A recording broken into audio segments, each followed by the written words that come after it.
যে পাখি ঘর বোঝে না,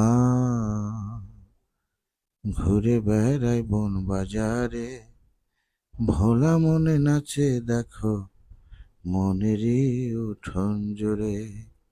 সুপ্রিয় দর্শক শ্রোতা মণ্ডলী, এই যে আমাদের একটা বড় ভাইয়ের হাতে যে পাখিটি দেখতেছেন, এই পাখিটি ধরা হয়েছে তার হাতে। যে পাখিটি আপনারা দেখতেছেন, সেই পাখিটি কোত্থেকে এসেছে, কিভাবে এসেছে জানি না। দোকানের সামনে লাফ দিয়ে সে উড়াল দিয়ে যাচ্ছিল, এই পাখিটি তারা ধরে ফেলেছে। পাখিটার আনুমানিক কত বছর বয়স হবে জানি না। পাখিটি সিগারেট খেতে চাচ্ছিল, সিগারেট খাওয়ানো হয়েছে।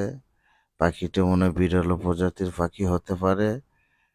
তো দেখা যাক, পাখিটি জাতীয় চিড়িয়াখানায় রাখা হবে এবং জাদুঘরে রাখার চিন্তা ভাবনা নিচ্ছি। পাখিটির প্রতি আমরা সহানুভূতি